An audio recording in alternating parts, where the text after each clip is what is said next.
नमस्कार दोस्तों, smart classes I के यूट्यूब चैनल पर आपका हार्दिक स्वागत है। आज मैं बात करूंगा कक्षा 10 सामाजिक विज्ञान और उसका एक भाग संसाधन एवं विकास यानी ज्योग्राफी की मैं बात करूंगा। और पाठ नंबर दूसरे पाठ की मैं बात करूंगा वन एवं वन्य जीव संसाधन, इसके बारे में मैं बात करूंगा। तो संसाधन एवं विकास का दूसरा चैप्टर, और मैं शुरुआत करता हूं गौतम बुद्ध के एक कथन के साथ। क्या है कथन, देखते हैं। पेड़ एक विशेष असीमित दयालु और उदारपूर्ण जीवधारी है जो अपने सत पोषण के लिए कोई मांग नहीं करता और दानशीलता पूर्वक अपने जीवन की क्रियाओं को भेंट करता है। यह सभी की रक्षा करता है और समय पर कुल्हाड़ी चलाने वाले विनाशक को भी यह छाया प्रदान करता है। यह कथन किसका है? ये गौतम बुद्ध का है कि पेड़ एक उदारपूर्ण जीवधारी है जो अपने से कुछ नहीं मांगता है लेकिन अपनी रक्षा करता है। जो उस पेड़ को काटता है, जो प्राणी काटता है, उसको भी वह छाया प्रदान करता है। हमारे इस दैनिक जीवन में इन पेड़ों का बहुत महत्व है। हम इसी पाठ में यह जानेंगे कि वन्य और वन्य जीवों पर क्या संकट है। धीरे धीरे वनों की संख्या घट रही है और वन्य जीव है उनों की संख्या भी अब लापता होने के कगार पर है। धीरे धीरे इन चीजों में अब कमी आ रहे हैं। इसी चैप्टर में हम इन्हीं चीजों के बारे में पढ़ेंगे। तो सर्वप्रथम गौतम बुद्ध का ये कथन, पेड़ एक असीमित दयालु और उदारपूर्ण जीवधारी है जो अपने सत पोषण के लिए कोई आपसे मांग नहीं करता है लेकिन आपकी रक्षा करता है और स्वयं पर कुल्हाड़ी चलाने वाले विनाशक को भी क्या करता है? छाया प्रदान करता है। तो हम इसी पाठ की शुरुआत अब आगे करते हैं।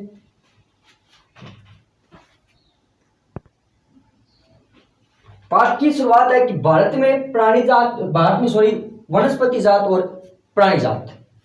पृथ्वी पर विभिन्न प्रकार के वनस्पति जात और प्राणी जात पाए जाते हैं। इनका पाया जाना क्या कहलाता है? जैव विविधता।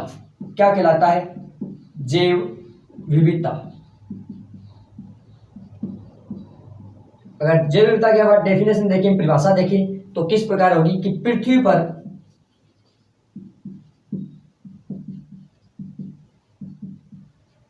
विभिन्न प्रकार की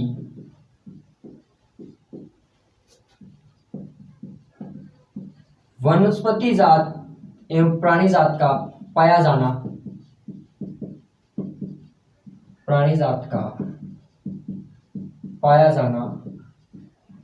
जैव विविधता कहलाता है। क्या कहलाता है? जैव विविधता कहलाता है।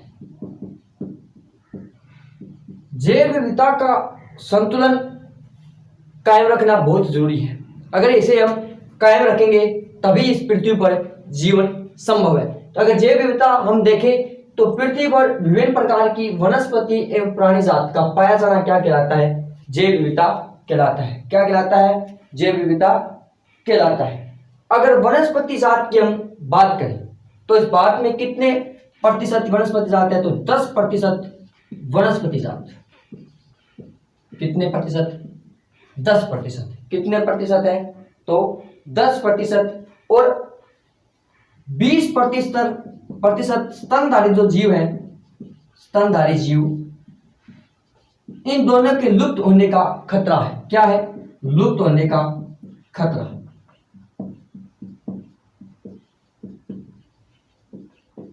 ये डेंजर जोन में है। नहीं, 10% वनस्पति जात और 20% जो स्तनधारी जीव है, इनके लुप्त होने का क्या है? खतरा है। इनके क्या है? लुप्त होने का खतरा है। लुप्त होने का खतरा।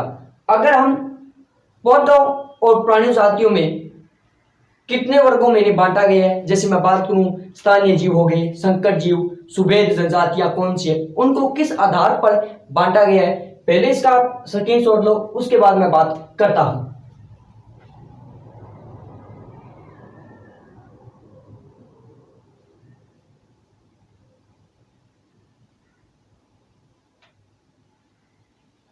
अब मैं बात करता हूं पौधों और प्राणियों की जातियां। अगर हेडिंग की बात करूं मैं,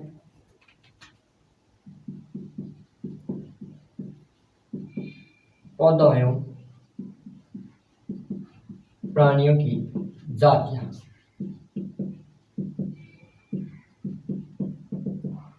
इन्हें किन आधार पर बांटा गया है, इन्हें किन आधार पर बांटा गया है? तो इन्हें किसने बांटा है? तो अंतर्राष्ट्रीय प्राकृतिक संरक्षण और प्राकृतिक संसाधन संरक्षण संघ ने। किसने? तो अंतर्राष्ट्रीय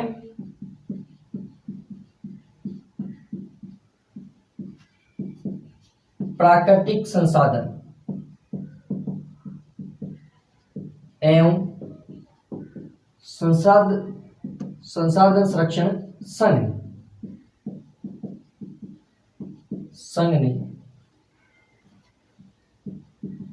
संघ ने बांटा है। कैसे बांटा है? किन किन आधार पर इन्हें बांटा है? किन किन आधार पर इन्हें बांटा है? तो अगर मैं बात करूं जैसे सामान्य जातियां, कौन सी सामान्य जातियां? सामान्य जातियां, इनमें कौन कौन शामिल होगी? जो सामान्य स्तर पर जीवित है। जो क्या है? सामान्य स्तर पर जीवित है। सामान्य स्तर पर क्या है? जीवित, जिनकी संख्या लगभग जीवित है। अगर उदाहरण के तौर पर बात करें तो पशु, उदाहरण के तौर पर अगर बात करें तो क्या होंगे? पशु साल या साल, पशु या साल आदि, पशु साल आदि। अगर दूसरे और बात करें कि इन्हें किन आधार पर बांटा गया है, अगर और बात करें तो इन्हें किन आधार पर बांटा गया है? तो संकटग्रस्त जातियां, संकटग्रस्त जातियां,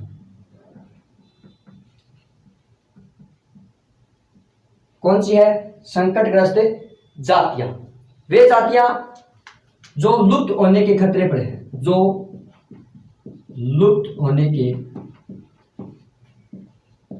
खतरे में है,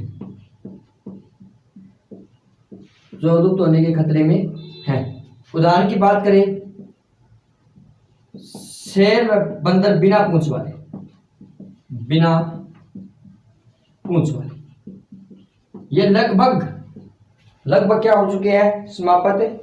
शेर पूंछ वाला बंदर, पूंछ वाला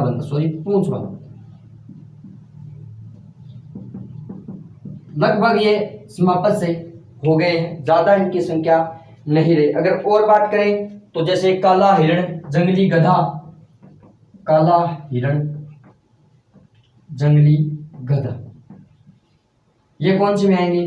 तो ये आएंगे संकटग्रस्त जातियां में। वे जातियां जो लुप्त होने के खतरे पर है या खतरे की कगार पर है, वो कौन सी में आएगी? संकटग्रस्त जातियां, जैसे काला हिरण, जंगली गधा। उसके बाद मैं एक बात और कर लूं यहां पर, सुभेद जातियां,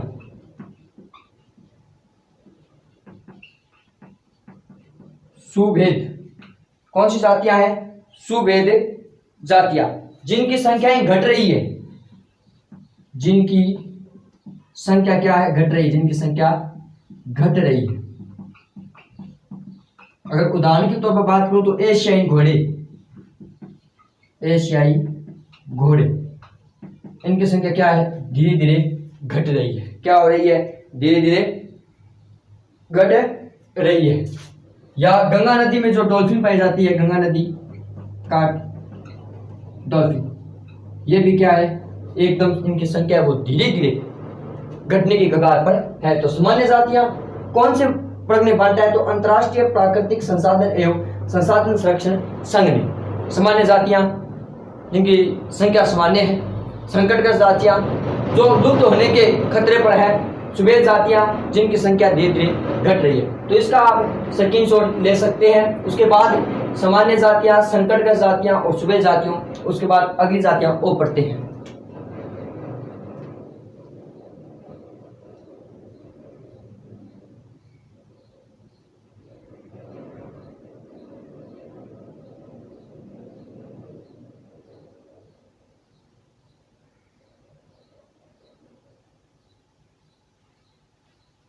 अब आगे मैं बात करता हूं और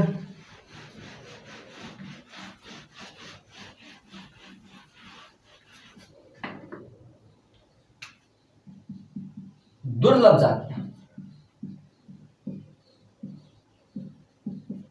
दुर्लभ जातियां में कौन सी आएंगी? जिनकी संख्या कम है, जिनकी संख्या क्या है? जिनकी संख्या कम है, जिनकी संख्या क्या है? कम है। और बात करें तो स्थानिक जातियां। स्थानिक जातियों का अर्थ है किसी भौगोलिक क्षेत्र में पाए जाने वाली, विशेष क्षेत्र में पाई जाने वाली। इसकी बात करें तो विशेष क्षेत्र में पाई जाने वाली, विशेष क्षेत्र में पाई जाने वाली जातियां किस में आएगी? तो स्थानिक में आएगी। किस में आएगी?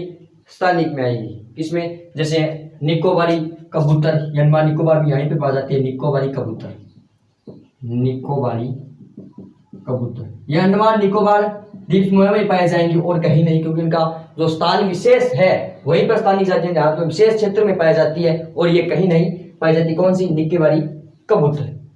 अब इसके बाद मैं एक एक जीव जैसे एशियाई चीता उनको लेता हूं। मैं पाठ के आधार पर आपको पूर्ण रूप से समझा दूंगा कौन कौन सी क्वेश्चन मैंने, उन्हीं के आधार पर मैं बात करूंगा। ज्यादा डिटेल मैं आपको दूंगा, लेकिन पूर्ण रूप से जो पाठ में दिया गया उसी के आधार पर जो पॉइंट टू पॉइंट है वही आपको बताऊंगा। तो इसका आप स्क्रीनशॉट ले सकते हैं दोस्तों।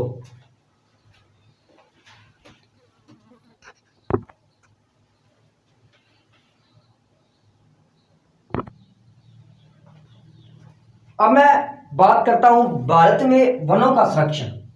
बाद में वन्य जीवों का करेंगे, पहले भारत में वनों का संरक्षण।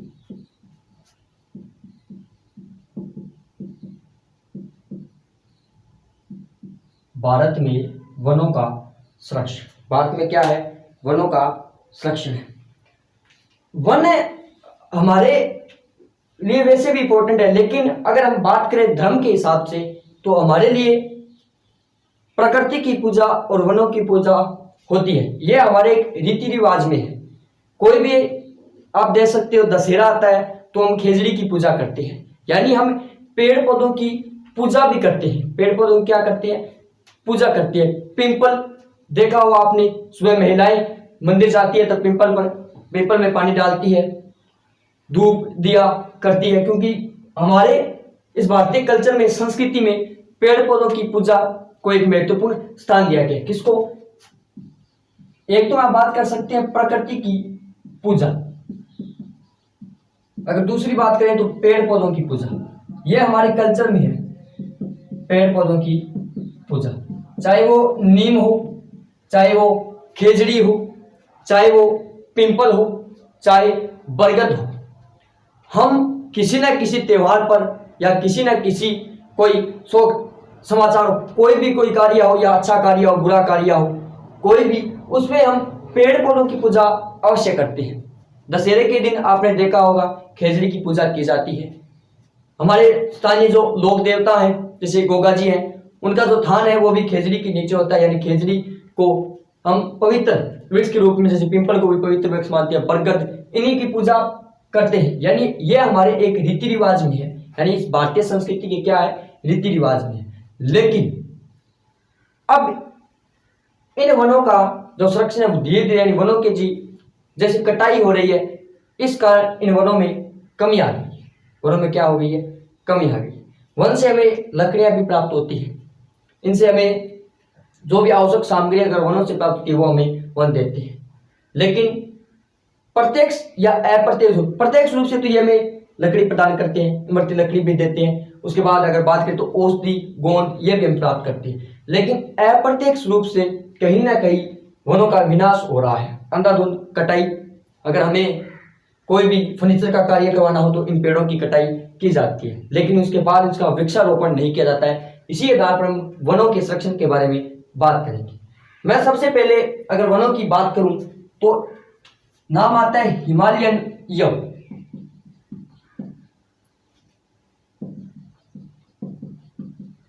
Himalayan yew, Himalayan यव।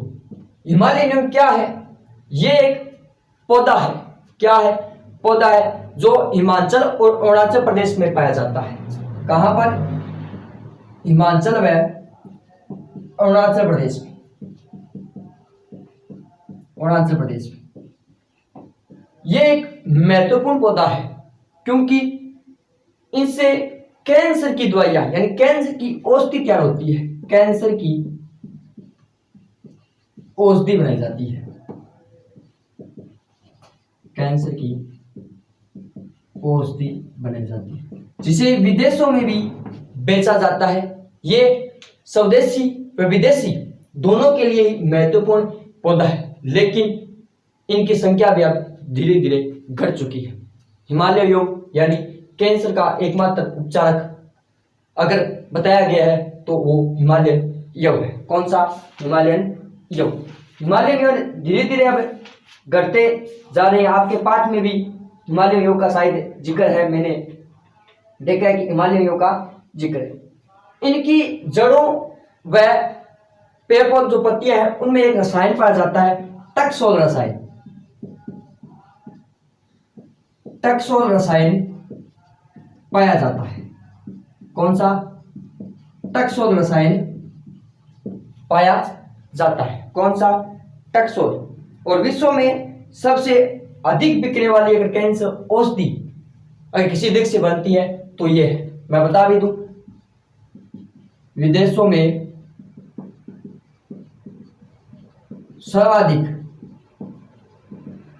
बिकने वाली कैंसर औषधि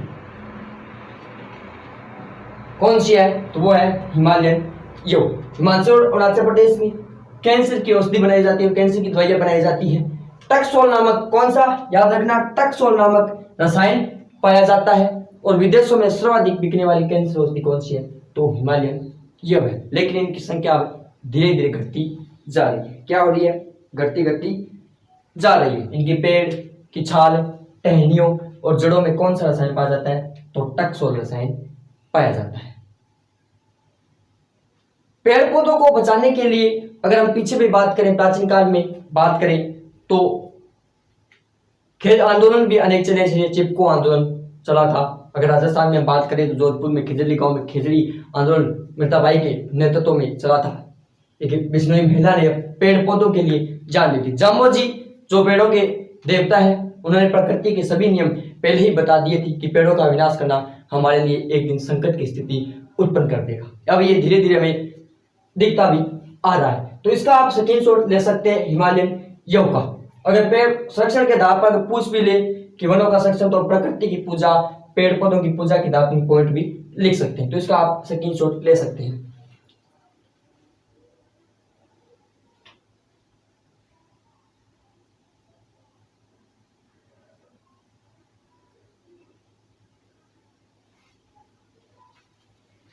अब मैं बात करूं कि पेड़ पौधे से प्रत्यक्ष रूप से किस काम आते हैं। प्रत्यक्ष रूप से तो हमें पेड़ पौधे या वन है क्या प्राप्त करते हैं? जलाने के लिए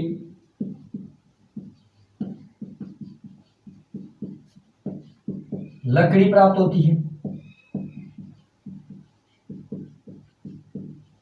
जलाने के लिए क्या प्राप्त होती है? लकड़ी प्राप्त होती है।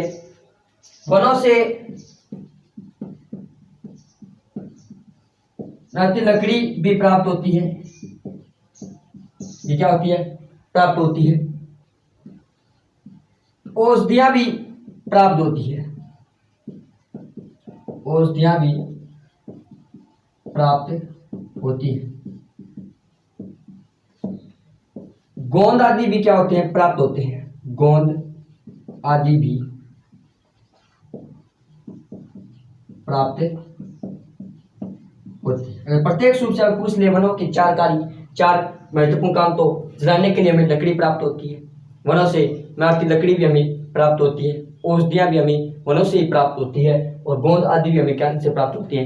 वनों से प्राप्त होती है। लेकिन इन सब के चक्कर में अब वनों की संख्या धीरे धीरे घट रही है। इनके लिए, इनके संरक्षण के लिए हमें क्या उपाय करने चाहिए? तो पहले इसका स्क्रीनशॉट लो, उसके बाद उपाय बताता हूं।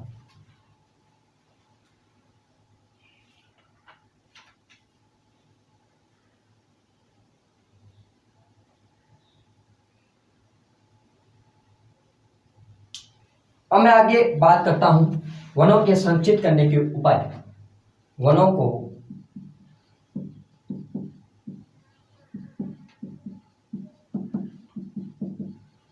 संरक्षित करने के उपाय।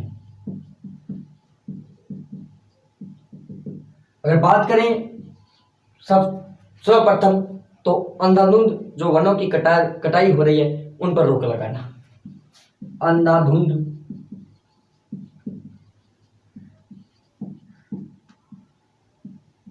वनों की कटाई पर रोक लगाना।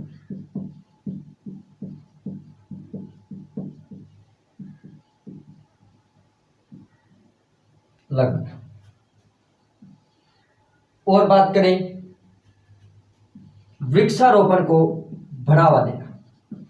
वृक्षारोपण को बढ़ावा देना।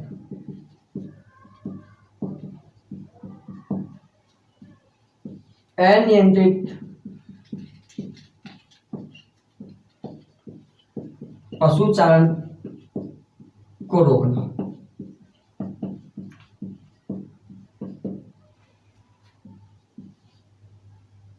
वनों के संरक्षण के लिए कानून बनाना।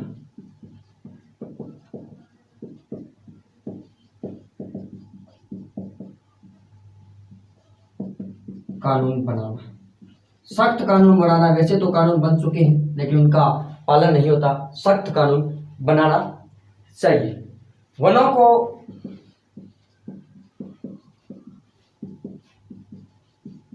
कीड़ों मकोड़ों वह आग से बचाना, यानी दवाइयों का छिड़काव और इन्हें आग से भी बचाया जाना चाहिए। किन्हें? वनों को। किन्हें? वनों को। वनों की उपयोगिता, वनों की उपयोगिता व महत्ता को जन जन तक पहुंचाना। जन जन तक पहुंचाना। ये क्या है? ये वनों के संरक्षण या वनों को जो उनकी कटाई हो रही है उन्हें रोकने के उपाय, यानी वनों को संरक्षित करने के उपाय। अंधाधुंध फायरिंग, यानी अंधाधुंध जो कटाई हो रही है उन्हें रोकना। वृक्षारोपण को बढ़ावा देना। अनियंत्रित पशुचारण हो रहा है उनको रोकना। वनों के संरक्षण के लिए सख्त कानून बनाना। वनों को कीड़ों मकोड़ों व आग से बचाना और वनों की उपयोगिता व महत्व को जन जन तक पहुंचाने का कार्य करना। इन जन जन तक पहुंचाने के लिए नियंत्रण को सरकार के द्वारा कोई कार्यक्रम भी होने चाहिए जिससे लोगों में जन चेतना वनों के लिए उत्पन्न हो सके। तो इसका आप स्क्रीनशॉट ले सकते हैं दोस्तों।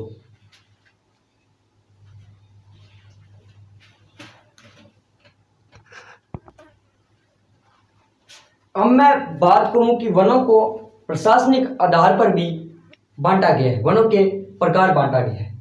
जैसे आरक्षित वन। कौन से? आरक्षित वन कौन कौन से होते हैं? इमारती लकड़ी व वन उत्पादों को प्राप्त करने के लिए पूर्णतः सुरक्षित है। पूर्णतः क्या है? सुरक्षित है। इन वनों में पशु चराने व खेती करने के लिए अनुमति नहीं है। क्या नहीं है? अनुमति नहीं है। ना तो वहां पर पशु चला सकते हैं और ना वहां पर कोई खेती कर सकते हैं। इन्हें पूर्णतः क्या रखा गया है? सुरक्षित रखा गया है। आरक्षित वन में वनों का जो प्रतिशत है उनमें से 75% भाग है वो आरक्षित वन में है। कितना प्रतिशत? तो 75%। सबसे अधिक अगर पूछे तो मध्य प्रदेश में सर्वाधिक आरक्षित वनों को रखा गया है। कहां पर? एमपी। कहां पर? मध्य प्रदेश में सर्वाधिक। अगर इसके अलावा हमें पूछे तो आंध्र प्रदेश, उत्तराखंड, तमिलनाडु, केरल और पश्चिम बंगाल। केरल। बात करें तो महाराष्ट्र में भी इनका बड़ा भाग है।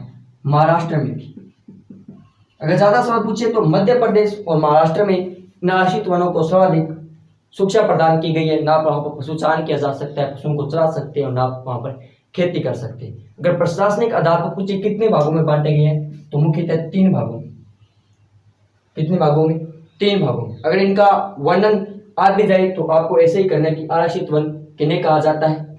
इमारती लकड़ी व वन उत्पादों को प्राप्त करने के लिए पूर्णतः सुरक्षित है। इन वनों में पशु चराने व खेती करने की अनुमति नहीं है। 75% भाग आरक्षित वन में है। सर्वाधिक मध्य प्रदेश व महाराष्ट्र में उसके बाद उत्तराखंड, आंध्र प्रदेश, केरल, पश्चिम बंगाल और तमिलनाडु में है। तो इसका आप स्क्रीनशॉट ले सकते हैं।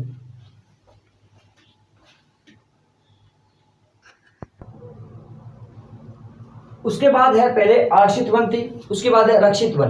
कौन से होते हैं? वन विभाग के अनुसार देश के कुल वन क्षेत्र में 1/3 हिस्सा आरक्षित वनों में है, रक्षित वनों में है। आरक्षित में कितने थे? तो 75%। क्या थे ये? आरक्षित वन। और इसमें कितना है रक्षित वनों में? तो 1/3। कितना है? 1/3। इन वनों में पशु चराने व खेती करने के लिए कुछ प्रतिबंधों के साथ प्रदान है।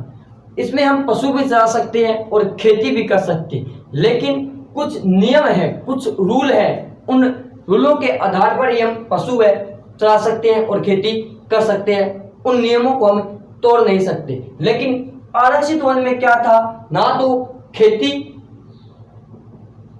और ना क्या कर सकते हैं, पशु चरा सकते हैं, पूर्णतः बैन था।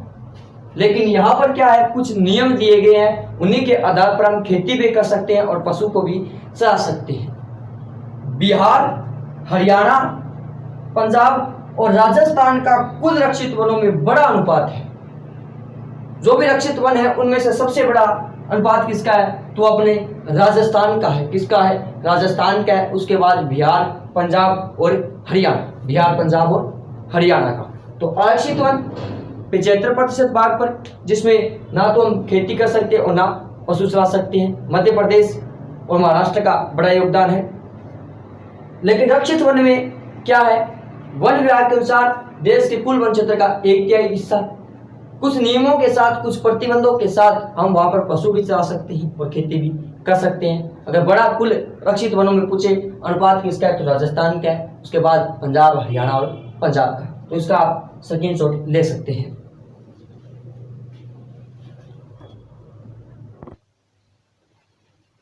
उसके बाद है अवर्गीकृत वन। कितने भागों में बांटा गया था? तो 3 भागों में। अंतिम है अवर्गीकृत वन। देश में अन्य सभी प्रकार के वन व बंजर भूमि जो सरकार, व्यक्तियों व समुदायों के स्वामित्व में है, वो क्या कहलाते हैं? अवर्गीकृत वन। देश में जो वन बचे हैं और जो बंजर भूमि है, उनमें सरकार और कोई व्यक्ति विशेष और जो समुदाय है उनके हाथों में है, वो कौन सी है? वो है अवर्गीकृत वन। ये सर्वाधिक कहां पर है? तो ये है गुजरात में। सर्वाधिक अवर्गीकृत वन कहां पर है? तो पूरी राज्य है गुजरात में ये सर्वाधिक है। उसके बाद है कि समुदाय द्वारा वन संरक्षण। ये क्या है? समुदाय द्वारा वन संरक्षण, समुदाय, कुसमा समुदाय, कुछ भी हो सकता है। जैसे बात करें कि भारत में कुछ क्षेत्रों में स्थानीय समुदाय सरकारी अधिकारियों के साथ मिलकर अपने आवास स्थलों में जुटे हैं। कुछ समाज कुछ पेड़ों की पूजा भी करते हैं जिनका संरक्षण वे करते आ रहे हैं। ये क्या है? ये समुदाय द्वारा वन संरक्षण है। कुछ समुदाय ऐसे भी हैं जो प्राचीन काल से कुछ पेड़ों की पूजा करते आ रहे हैं, उनका वो संरक्षण कर रहे हैं, उन्हें वो क्या कर रहे हैं? वो बचा रहे हैं। तो समुदाय वन संरक्षण क्या है कि भारत में कुछ क्षेत्रों या समुदाय या स्थानीय समुदाय ऐसे भी है जो सरकारी अधिकारियों के साथ मिलकर अपने वन में, अपने आवास में स्थलों से जुटे, जो वन में रहते हैं वो अपने आवास स्थलों में जुटे हैं, वो उनको ये बता रहे हैं कि ऐसा संरक्षण है। और जो कुछ समुदाय ऐसे भी हैं जो कुछ पेड़ों की पूजा भी करते आ रहे हैं, उनका वे संरक्षण लगातार करते आ रहे हैं। जिस प्रकार अमृता देवी ने जब आदेश दिया गया कि वनों को काट दिया जाए, तो अमृता देवी ने अपना सिर कटा लिया, लेकिन वन नहीं कटने दिए। क्योंकि कुछ समुदाय ऐसे भी है जो वनों के लिए अपने प्राण न्यौछावर कर सकते हैं। बिश्नोई समाज, जो जामोजी जिनके प्रवर्तक हैं, उन्होंने कहा है कि पेड़ महंगे हैं अपने सिर, यानी हम अपने सिर का बलिदान दे सकते हैं कई पेड़ों को बचाने के लिए। सिर सस्ता है लेकिन पेड़ ये क्या है? ये महंगे हैं। उसी आधार पर कुछ समाज उन पेड़ों की पूजा भी करता है। यह मैंने आपको पहले भी बताया था कि हम हमारे भारतीय कल्चर में, हमारे वेदों, हमारे जो ग्रंथ है, उनमें पेड़ पौधों की और प्रकृति की पूजा बताई गई है। तो यह था वन्य जीव संरक्षण। इसमें हम वन को पूर्ण रूप से पढ़ चुके हैं। वन को क्या पूर्ण रूप से पढ़ चुके हैं। उसके बाद बचे वन्य जीव क्या बचे? वन्य जीव। वन्य जीव में हम अगले वीडियो में बात करेंगे। पहले तक यहाँ तक इतना ही। आपको वीडियो कैसी लगी कमेंट बॉक्स में जरूर बताएं। इसकी दूसरी वीडियो मैं जल्दी लेकर आपके सामने प्रस्तुत होऊंगा। तो जय हिंद, जय भारत दोस्तों।